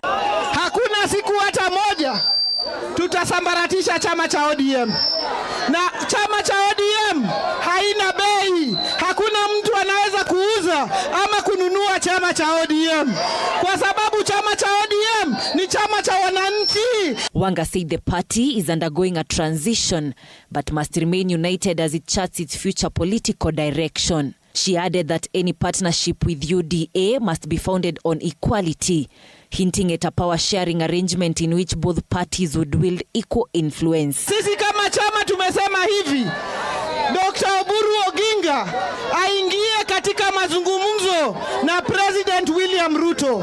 Wasikizane, ile ng'ombe ikatwe katikati. ODM ichukue nusu, UDA ichukue nusu. Nyinyi mmekubaliana na hiyo? Elsewhere, Siaya Senator Dr. Oburu Odinga today convened a meeting of the Odinga family, bringing together relatives including Winnie Odinga in what was seen as a symbolic show of unity following Raila Odinga's passing. Family members described the meeting as an opportunity to strengthen togetherness at a time when ODM is navigating a political transition. The proposed ODM-UDA cooperation is emerging as one of the most consequential political developments ahead of the 2027 general election, while President William Ruto's UDA has expressed openness to working with ODM. The proposal continues to attract mixed reactions within ODM, with some leaders warning the alliance could dilute the party's identity. Whether the two sides can bridge internal divisions and formalize a working arrangement remains to be seen. Katwe katikati, kila mtu apewe nusu. These are the kind of discussions that will definitely affect even the re-election of some of members of parliament. Yeah, true.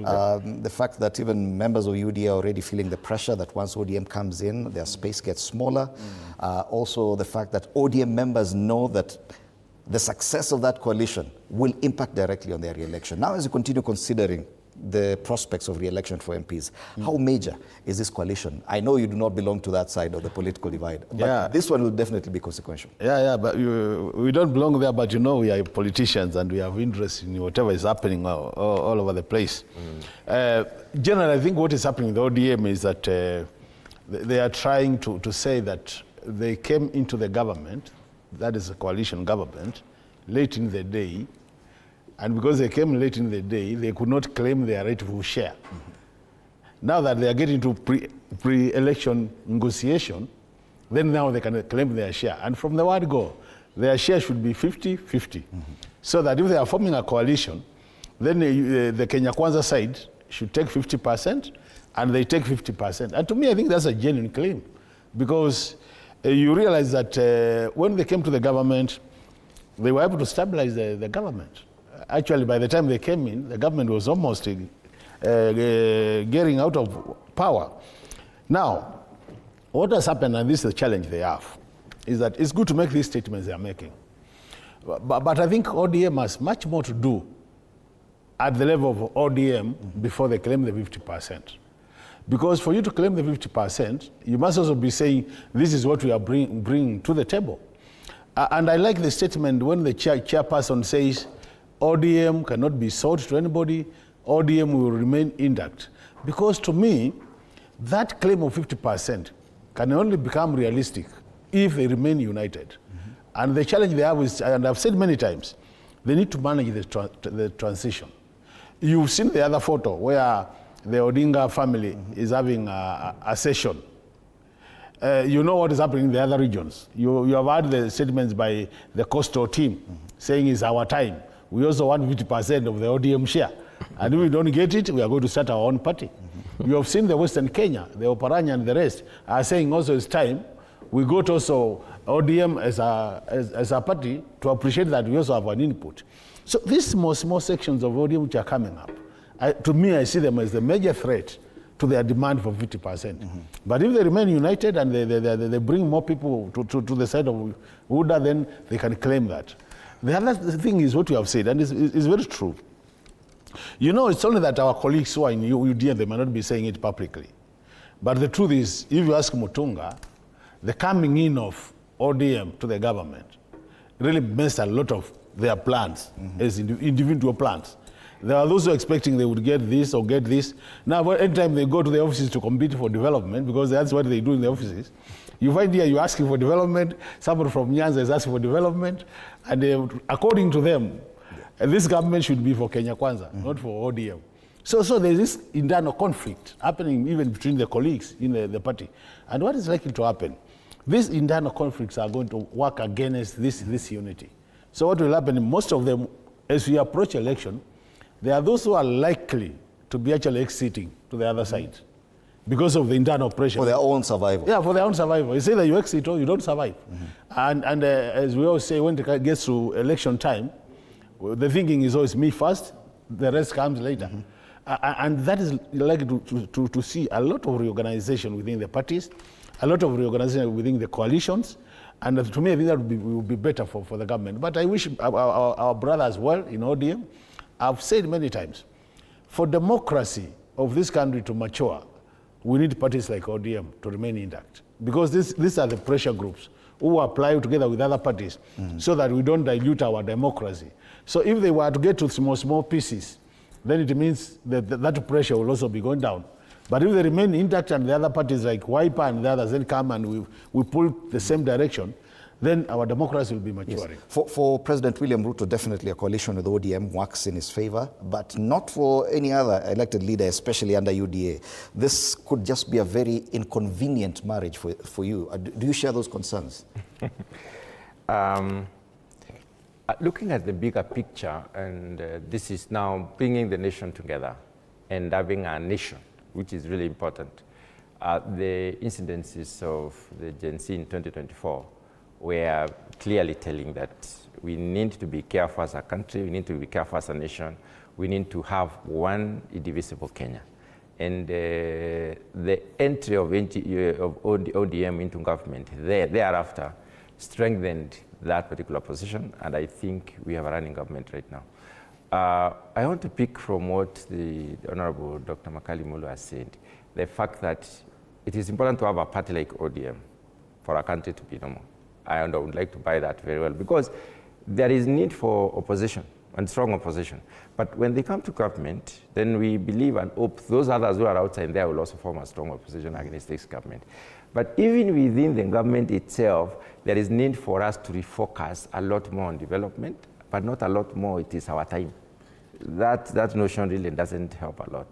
Again, equitable development across the board, not because ODM was coming as the later born baby, and therefore there is a lot of attention and focus on the members of the ODM, and then forget about those who fought through Uhuru. You fought through Uhuru time, then you are here again, and you don't even have development in your backyard. That can kill. You see that happen? It happens. It happens because whenever you have a new entrant, there is a little bit more of scrutiny into the new entrant. How do they feel? Is the baby feeling very well? Do we need a lot more? We don't do a certain like Sada. So we have to be extremely careful, because there are those who have been fighting and they have been waiting, and they have given this opportunity. The opportunity has been brought in. You cannot sit on the table unless that has been done. So it has been occasioned out of a lot of sacrifice. So if they are not focused on, and it appears like a few fellows within that arrangement are the only ones who are benefiting, it is their backyards which is not across the board, then we can have more problems within even that particular coalition. Listening to some of those pronouncements, we hear yo ngombe katwe nusu tuchukue. You know, this is ODM versus UDA. I think we also need to, ODM as a party need to understand what UDA is. UDA is I think, double ODM if we look at numbers. Because we are looking at numbers. We are not saying Azimio. You see, what gave Raila 200,000 votes less than what President Ruto got is Azimio. It means it's a coalition of many parties. And therefore, they were able to have that level of bargaining. The level of bargaining should not be the Azimio Kenya Kwanza. The level of bargaining is ODM against UDA. So there is need to also scrutinize, what are you bringing on the table as ODM? Right. What is your stake? How can you argue your case here? Now, there is something that is also important for the stabilization within ODM is very, very important for this coalition to work. Because if they are not stable, if they are not together, even the negotiations will not proceed because they will not have a common position. We have seen a bit of voices coming out of ODM, and I think they need to stifle those voices. They need to bring a little bit more of a cohesion within the party itself before they can move on. Right. The final thing is the trust handling of the trust within now, let's say, the parties themselves. Because parties are made of individuals, and individuals also elect their members. If a member does not feel very comfortable within a party, if the trust field looks like it's fading, if there appear to be some preferences, that can bring in division and even members can jump out. So this is a very critical moment moving towards election. Of course, somebody has to, it's a survival, and the end justifies the means. People are very uncomfortable and the jitters are real. And before we even engage Wakili, let's take a short break. But even as we do that, remember the question we're asking online: do you see real leadership emerging from the united opposition?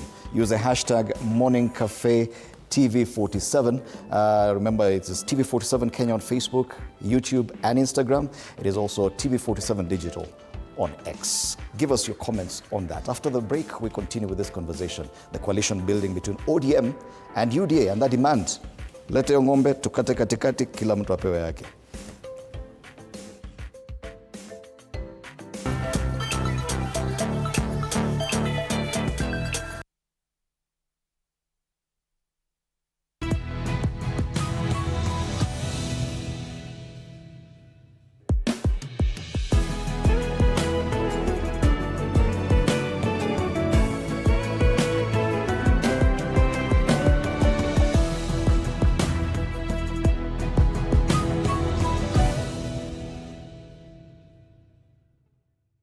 No more excuses. It's time to rise, grind, and own your mornings. Join Coach Shadrach Omer every Monday to Friday from 5:30 to 6 a.m. only on TV47. Full body workouts, zero equipment, maximum results. Start strong, stay strong. TV47 Fitness with Coach Shadrach only on TV47.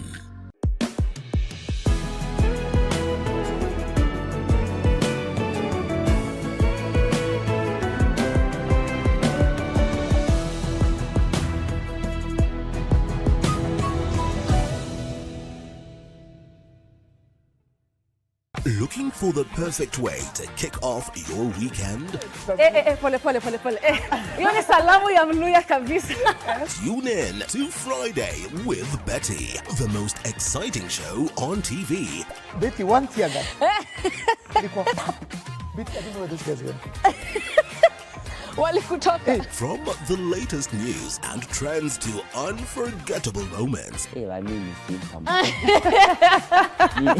you're not a kubali. Friday with Betty is your go-to show for a fabulous Friday night. Meteorologist, what is that word, Willis? Tune in this and every Friday at 9 p.m. and let's make your Fridays unforgettable. Very interesting pronouncements or demands from the ODM side, demanding 50% share of government. Wakili, what do you think? Do you see that as a game changer? Okay, not a game changer per se, but a reality which has been for some time. Since 2002, coalition politics have been our mainstay. In 2002, Kibaki and Anak only could win emphatically once they became a rainbow coalition of some sort. In 2007, once the NAC imploded, you had a case of Kibaki cobbling together a PNU kind of a coalition. And ODM then, even though it was seen as a party, it was a movement of different personalities. They had their famous Pentagon, and that's why it fell apart soon after the election. Just like every other elections in Kenya, we elect around personalities and parties that only live within, by the time we go to the next election cycle in Kenya, the last 20 years has always been a new coalition, a new team altogether. In 2013, another coalition. In fact, 2013 coming forward is the time then we are now having what you call hardening of two major coalition blocks. So that in 2012, you had a case for CORD, which was bringing almost 3 parties. At that time, you had UDF or the mother party to ANC of Mudavadi, and then you have Ford Kenya, then you had ODM. On the other side, you had URP and TNA. 2017, fast forward, again, those ones collapsed. It became a new chapter altogether. It now became a new Jubilee coalition and a new parties. And then you had CORD expanding to NASA. And then 2022 was, which I feel is a clear break. We are now almost the American way of dealing, where you have 2 major blocks. And what is happening then going to 2027, there's a real possibility, which is now coming to fruition, of the same case as 22. We'll have 2 hardening blocks, where you'll have the United Opposition, as they're trying to figure out. Then you have the Kenya Kwanza, which is now an expanded one. For ODM, it's a survival mode. Parties in Kenya live as much as their party leader. The life of a party is tied to the party leader. And I think the president is trying to break that jinx, because every other party in Kenya whose leader has gone to live or died or whatever the case, the party dies. So I find that it's more or less like a survival game for ODM, but it's a win-win for both. Why? When ODM is posturing and say 50%, you would understand where they're coming from. They're trying to up their stakes. I was looking at the numbers. Do they have the gravitas to make such demands at this point? They have a reason, and I would wish to disagree with Mutunga briefly. If you look at the numbers, UDA has 143. ODM has 89. Those are the 2 major parties. So if you look at that matrix, it is 2-3. So he's right, UDA is bigger, but not double. Number 2, coalitions would narrow that. If you look at the coalitions then, Kenya Kwanza coalition was ahead with 181, but the Azimio was closer with around 171, except now the shifts that you could face. So when it comes to coalition, it narrows to 50-50. When you reduce to parties, 2-3. UDA ahead. So when ODM makes such a claim, they make a claim for posturing purposes. When they say that, there'll be 2 points of conflict. This coalition will fight for 2 things. One, that 50-50 kind of a thing would end up where they get 35%. That is a realistic what I think UDA can give ODM, 35%. And that 35, in fact, that 35 to 40% will be negotiated regionally. I don't think it will be one size fit all, the way BAMBA used to do it. BAMBA was the only one who could negotiate for the other regions. This time you'll find ODM negotiating regionally, so that the coast block led by Hassan Joe and the current Mombasa governor, Kilifi, Kwale, Taita Taveta, will negotiate as a block. Then the Nyanza brigade will negotiate, that is Kisii and the Luo Nyanza side. Then you go to Western, the Oparanyas will have their own. So ODM will not negotiate collectively as a corporate entity, as a BAMBA, it will be independent. And the best they could get is 35-40. Yes. However, on the part of UDA, which now I really empathize with Oshimios on the UDA, it's like a polygamous marriage. When it was monogamous, everything belonged to this one family.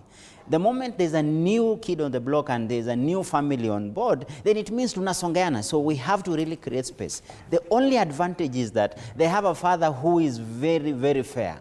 The president is so far so good. What made him win in 22, if I'm to just give my 2 cents, is that he had a different approach. Azimio's approach going to 2022 was, it is full.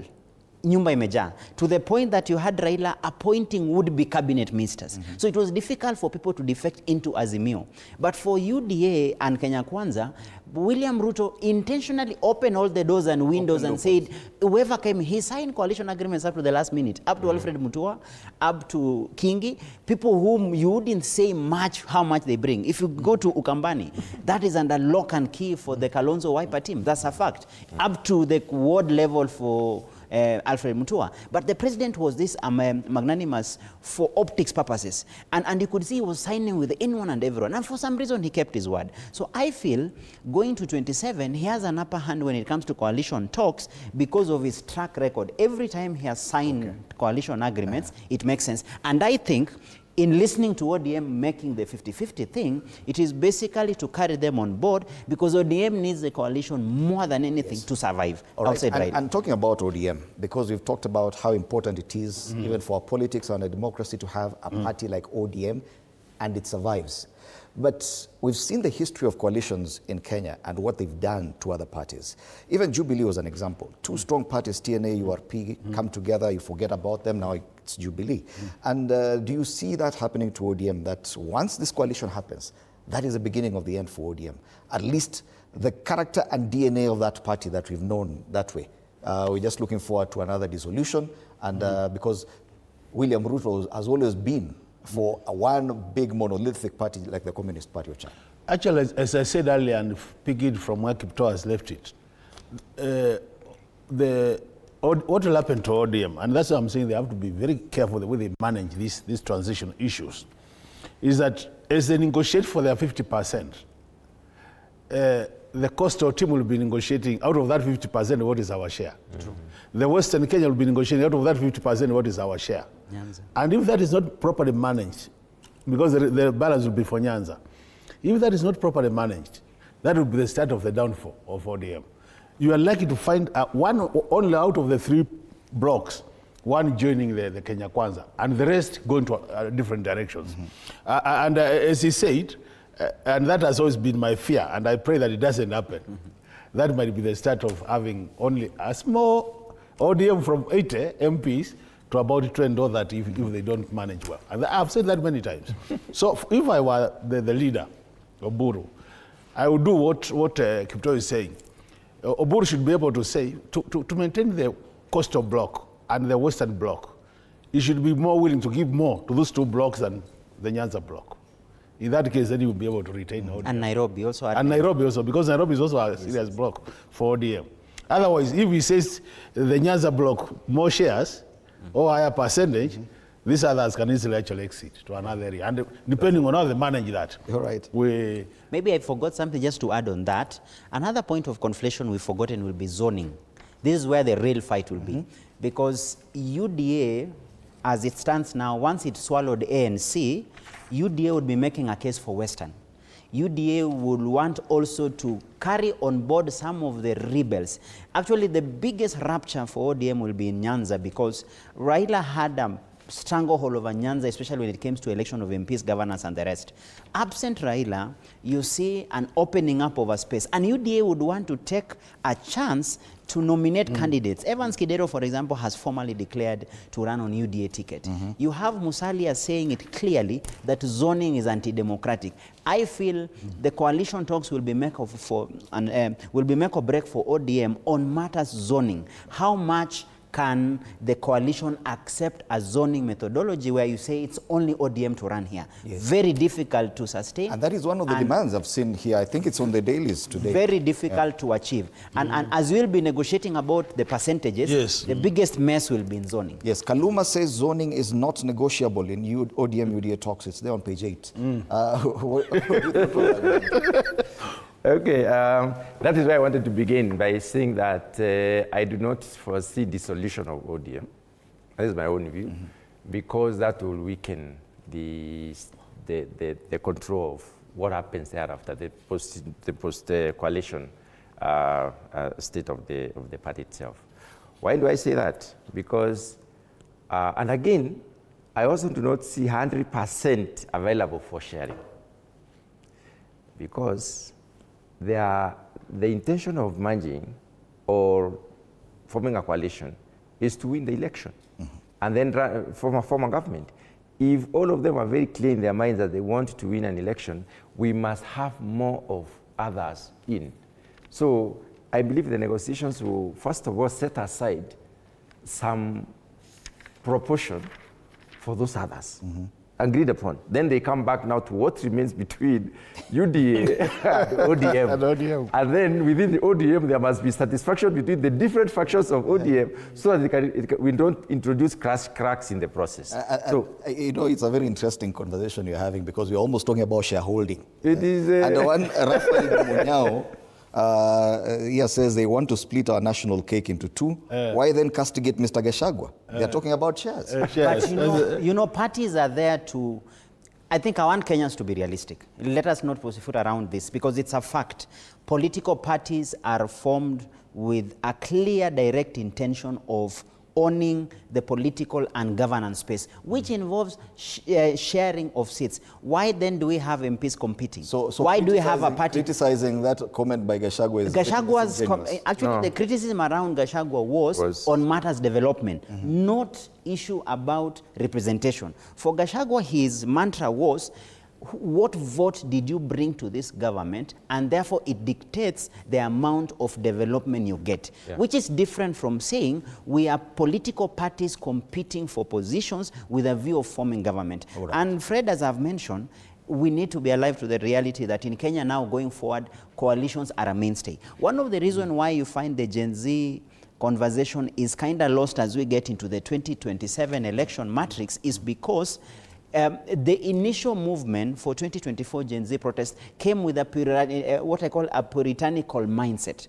For them, they say they want a complete break, completely. We want to completely be different from what the current politicians are. But you forget they are the same politicians who successfully run elections. You cannot just wake up today. I cannot wake up. How do you think the two of them have been three-termers? You think they just wake up and it was just magic that they were elected? No.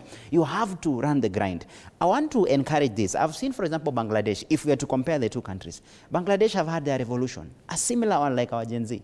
They are now going for their elections in the next few weeks because it is in this February they are doing elections. What really inspired me was their student-led movement, that after they were able to deliver the revolution and Sheikh Hasina was thrown out, and they were lucky that the army did not take over, the army negotiated with the same civilian leaders to come up with an interim leadership led by a former Nobel laureate, Professor Yunus.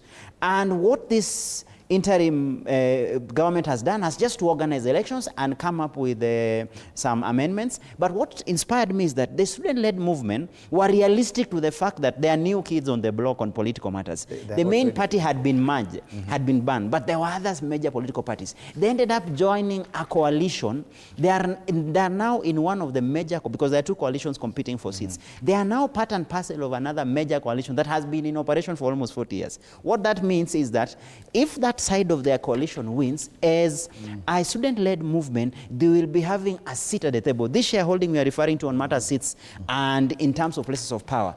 I feel if there was one thing to take from post-24 Gen Z in Kenya, I wish as a young people we would accept the realities. You partner as you grow, as you progress. Because even as ODM fights for its space, it is basically from the knowledge that you have an incumbent presidency. If you can ride on that and survive as a party, and I feel, for example, what I agree with Mutunga is that ODM may not implode per se. I've just said the nature of gerrymandering, and the main sell for ODM at the moment is that they are lucky to have the head of coalition being the president, who so far so good has proven to be a master of negotiations when it comes to the parties. Otherwise, it will be a different case altogether. All right.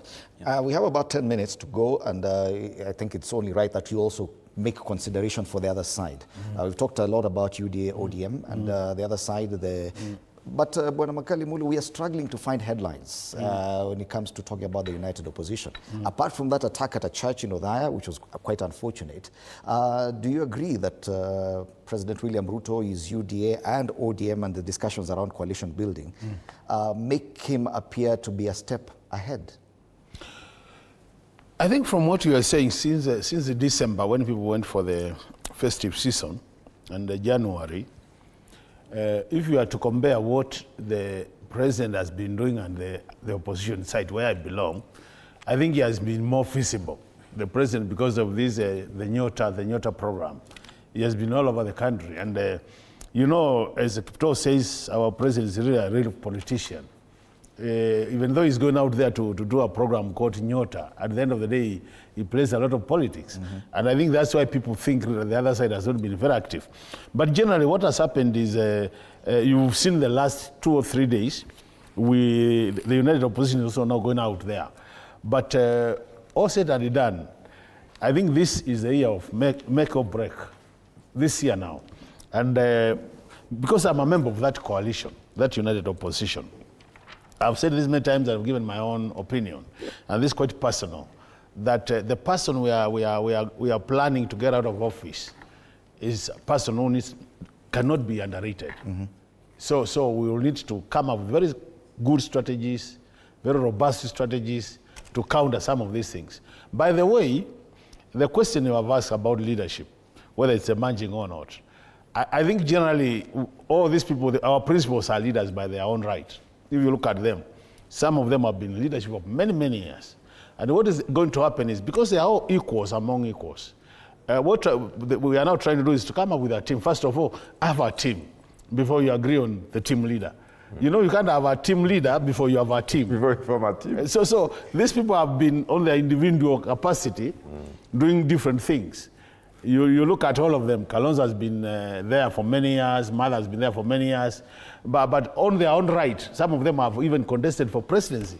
That means now what we are doing, and that's why I'm telling Kenyans need to be a bit patient with the team, is that everybody comes to the table believing that I can be the president because they have attempted in the past. Yeah. So there is an issue of team formation. And anybody who has gone through team formation training and all that, it takes time to build a team. And I think if we just say this is a team leader before we build a team, we will not go far. It's 18 months to the next election. So yeah, but we've already said, that not very far from today, we will be naming a team leader. I think you have heard that statement coming from many of the quarters. And I think generally now there's an agreement that in the past, the last three general elections, we used to do it not more than 4 months to the election. This time we have said, if we don't do it a year before election, obviously you can be ready to be beaten again, to be defeated. So I want to assure Kenyans, allow us to form a team before we name the team leader. Okay. Otherwise, then we'll... Because Kenyans generally are in the opposition. I'm telling you, Kenyans, the general public is in the opposition. They're just waiting for that team leader. If you look at the leaders, and it would appear, because I saw... So they will be emerging. We'll give them a leader. I saw a headline talking about how many people are interested in running for office with the UDA tickets. About 9,000 aspirants already declaring interest in that. Does that speak to the lack of, or to the lackluster approach that the other side have chosen? Maybe Wanamulu says people are in the opposition, but aspirants are going the other way. I think, let me first of all address the issue of opposition just a bit, because for a team to be formed, there must be ultimate selflessness. And if you look at the individuals, if I may say that, individuals within the opposition, everybody is different in their own way. Their experiences cut across. Some are very experienced, others have never been politicians like Matiang'i. So he's just been a minister. That doesn't make him a super politician. And then you see everybody saying, oh, this one might work, this one. So they need really to organize themselves. Secondly, they need to, so the level of selflessness will matter a lot. Sending ground and being that Kenyan who really wants Kenya to become a better nation if they want to. The other issue, we don't know what their front, what's their manifesto, what is it that they want to tell the Kenyans that is new and different, because we don't know their agenda, we don't know their strategy, and we will look at this opposition in terms of, do they really have a strategy that matches what the Kenya Kwanza has right now? So they have a lot of work to do. There's a lot of homework to do.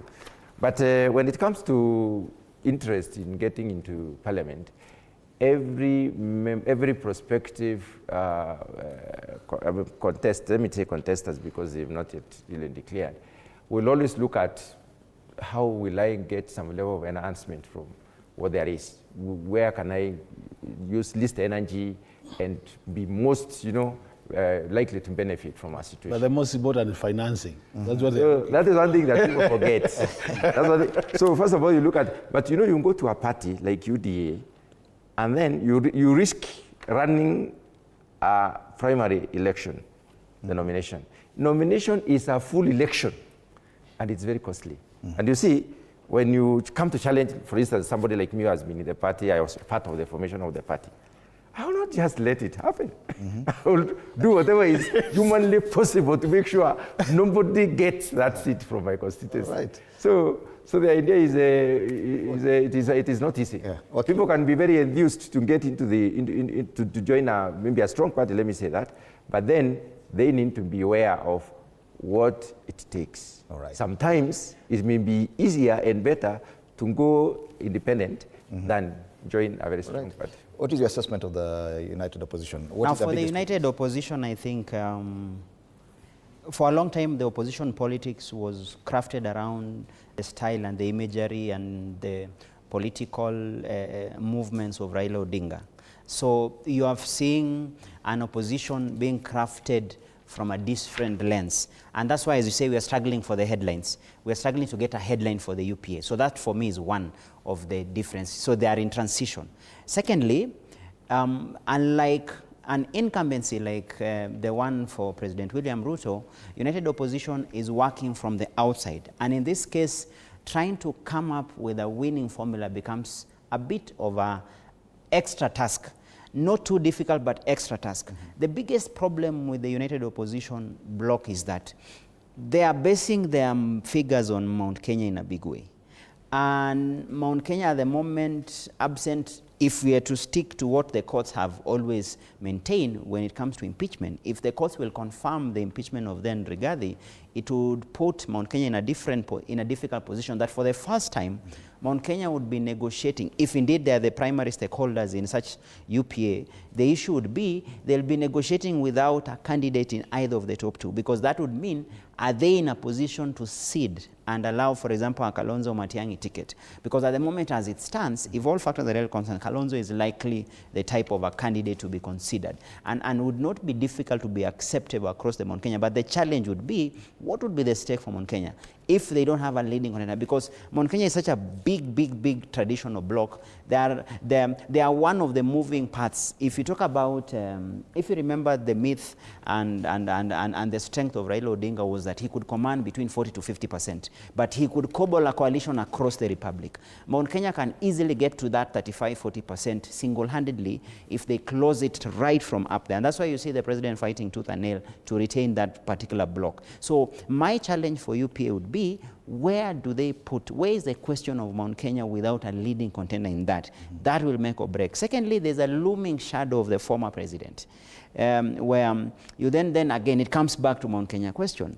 How do you find a balance between the fourth president, Uhuru Kenyatta, and Rigathi Gachagua, who seems to be the grabber of headlines when it comes to that particular movement? Right. So for me, how they will be able to resolve around that question will open pathways for them then to come up with a proposed lineup. And again, their lineup would always be East-West bloc to ensure you have a balance of some kind. So it will be a case of more work to be done compared to the ruling coalition. William Ruto is lucky because when you are an incumbent president, you attract. But when you are in opposition, you have to sell something that is winnable. And the last comment I would want to make, it's never about even individuals. There's something peculiar about the Kenyan voters. Kenyan voters want to be on the winning side. So psychologically, the more a movement or a coalition strengthens, then they automatically heads toward that kind of a bit. Okay. So the united opposition, again, has another extra hurdle to ensure that they are winning. They can put together a winnable team. Right. Just a availability that they can somehow compete. And one person here, one of our viewers is appreciating you. At Judy Chebet, a great contribution there from Honorable Joshua Kipto. Asante sana. Thank you. The question we were asking is, do you see real leadership emerging from the united opposition? That's the question we've been asking this morning. Let's see if we can get some feedback. Do we have any? Yes. Do you see real leadership emerging from the united opposition? This is what you're telling us. Sylvester Wamkota says they have potential if they organize themselves with one ambition to take it from Ruto. Let them come out and sell themselves. We have more feedback here. Obren Lumex says the united opposition need to prove to the people that they are really united before we talk of having real leadership amongst them. Thank you so much for your feedback. Tamari Resiato says real leadership will only be proven if the united opposition moves beyond slogans to unity. Clear policies and consistent, something has disappeared there. Anyway, author Vincent Tobiko says anybody can be a leader. The problem is allowing power to corrupt you. And the very final one here, Peter Njoroge Njega says, but sasa hivi hatuna uongozi mzuri, naamini Kalonzo, Matiang'i, Wamalwa, Karua na Gachagua can do better. Well, thank you so much for your feedback. And this conversation will definitely continue online.